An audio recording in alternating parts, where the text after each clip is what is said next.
You've told yourself you're lazy. Maybe you've sat there, scrolling, knowing you should do something, but you didn't. And every time, the voice in your head grows louder. Why can't I just get it together? What if I told you it's not laziness at all? What if the reason you don't move forward isn't a lack of effort, but something far deeper? You know the moments. The alarm rings, you plan to start your day with energy, but instead, you linger. A task sits on your desk.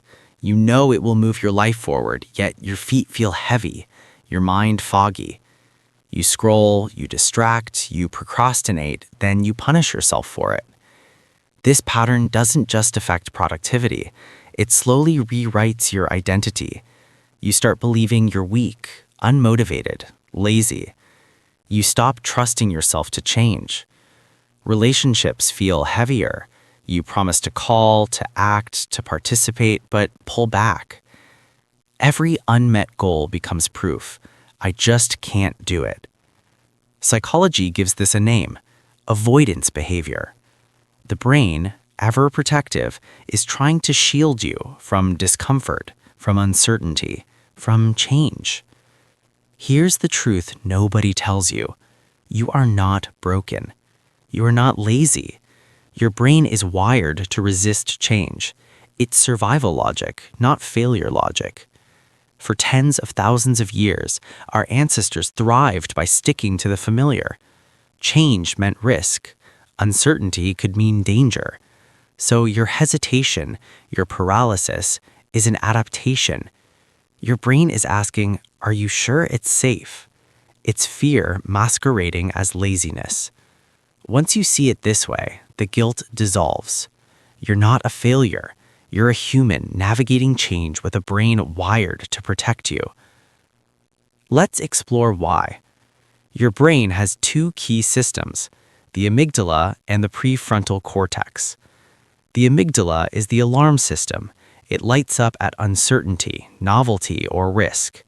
The prefrontal cortex is the planner, the organizer, the future you thinker.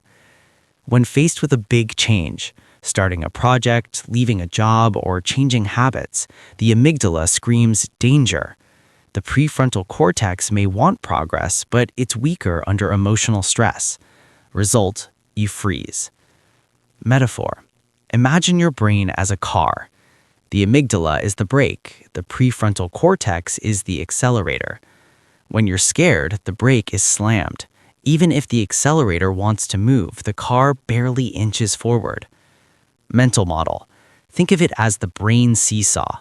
The heavier the fear, the more the amygdala side dips. Your action side rises, powerless against it. Understanding this explains a lot. Your inertia isn't moral weakness, it's neurological wiring.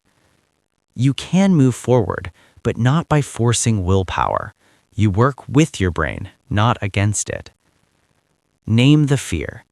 What is it you're avoiding? Not just the task, but the feeling, uncertainty, rejection, embarrassment. Labeling emotions reduces amygdala activity by up to 25%. Instead of "I'm lazy," say "I'm scared my project will fail." Shrink the change. Break the big step into tiny, manageable actions. Smaller tasks release dopamine more quickly, rewarding progress. Don't aim to write a book today. Write one paragraph. One paragraph triggers reward circuits, reduces fear. Shift perspective from outcome to process. Focus on experiencing change rather than guaranteeing success. When you tie self-worth to uncertain outcomes, amygdala alarms increase. Process-focused thinking reduces threat perception. Instead of "I must hit 10,000 steps," notice the feeling of moving your body first. Use approach cues. Expose yourself to change in safe, controlled ways. Small wins trick the brain into seeing novelty as less threatening. Repeated safe exposure reduces amygdala response. If social anxiety holds you back, send a short message to a friend first. Small, safe exposure gradually rewires fear circuits. Reward your effort, not perfection. Every forward step matters. Dopamine is released for action, not perfection. Celebrating effort strengthens prefrontal amygdala balance, making future change easier. Finish one task? Pause. Breathe. Acknowledge it.